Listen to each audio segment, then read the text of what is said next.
Bhopal NTN Madhya Pradesh Namdev समाज विकास परिषद के 17 मई 2026 को प्रस्तावित चुनाव में नियमों को दरकिनार कर संस्था पर कब्जा करने की साजिश सामने आई है।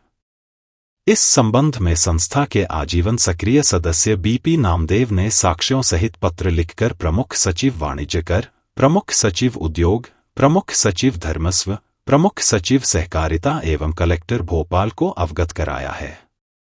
उन्होंने मांग की है कि संस्था के चुनाव पर तत्काल रोक लगाई जाए तथा शासन द्वारा निर्धारित मापदंडों एवं नियमों के अनुसार नई तिथि घोषित कर निष्पक्ष चुनाव प्रक्रिया कराई जाए।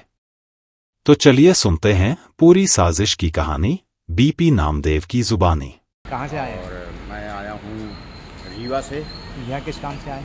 मैं यहाँ पर हमारा मध्य प्रदेश नामदेव समाज विकास परिषद का ऑफिस है और यहाँ 17 मई को चुनाव होने जा रहे हैं और 16 तारीख से फॉर्म भरे जाएंगे, जिसकी फ़ीस यहाँ नियत की गई है 11,000 रुपये। जो भी पदाधिकारी चुने जाएंगे वो फॉर्म भरेंगे, उसके लिए फ़ीस 11,000 नियुक्त की गई है, जो कि हमारे इसमें जो नियमावली है, जो समाज की नियमावली है पुस्तिका, उसमें ऐसा कुछ नहीं है। और आजीवन सदस्यता इस समय 501 रुपये रखी गई है और संरक्षक सदस्यता 1,001 रुपये रखी गई है, जो कि पहले आजीवन सदस्यता 100 रुपये थी और संरक्षक सदस्यता 500 रुपये। आप क्या चाह रहे हैं?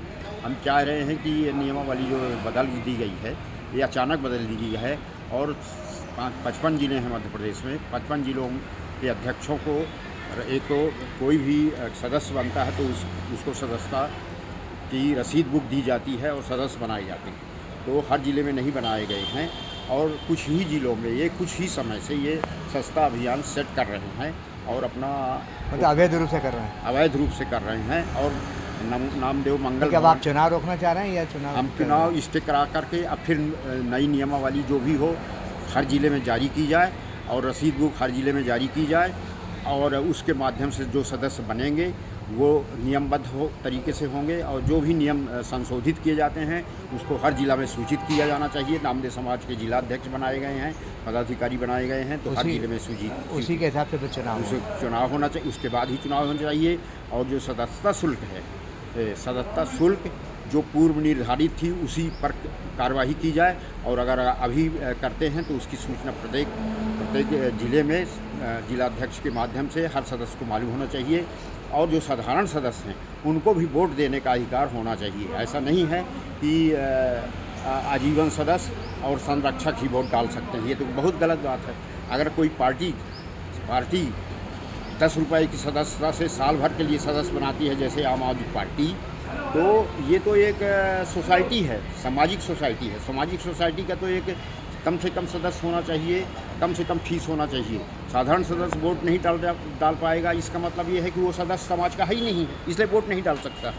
अगर वोट डलवाना है तो सभी का अभिमत लेना पड़ेगा, माने गरीब और अमीर लोग 501 का बन सकते हैं, संरक्षक सदस्य सभी नहीं बन सकते हैं, खाली वही सदस्य बन सकते हैं जो पैसा देंगे 1,001 रुपया, और 501 रुपये जो देंगे वो बनाए जाएंगे। लेकिन इसकी सूचना पूरे ज़िले में, संभाग में और शासन को भी दी जानी चाहिए।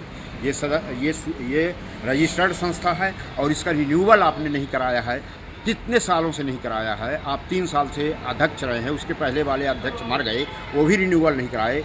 उसके पहले वाले कई बने और मर गए और 1973 से चली आ रही संस्था, इसका ऑडिट आपने कहाँ कराया है? और ऑडिट समय समय पर हर वर्ष होता है, उसका पूरे ज़िले में सूचना होना चाहिए। मध्य प्रदेश के हर ज़िले में सूचना हो चाहिए ताकि हर सदस्य जान सके और सामान्य सदस्यता की क्या फीस है और उसकी क्या कंडीशन है कि क्या वो वोट देने का अधिकार उसे नहीं है, और नहीं है तो क्यों नहीं है। क्या शासन के ऐसा कुछ प्रतिबंध हैं कि उसको, या मनमानी है पदाधिकारी अपना जो भी नियम बना लें, तो ये चीज़ नहीं होना चाहिए। और ये जो चुनाव 17 मई का है उसे तत्काल रोका जाए ताकि सही ढंग से चुनाव आगे की प्रक्रिया बन सके। और जो वर्तमान सदस्य है वो अपना इस्तीफा दें और सदस्यता अभियान हर ज़िले में रसीद जो कटिंग है, सदस्यता शुल्क है, वो हर ज़िले के अध्यक्ष के माध्यम से उसकी रसीद सदस्यता बनाई जाए। हर ज़िले में 55 ज़िले हैं।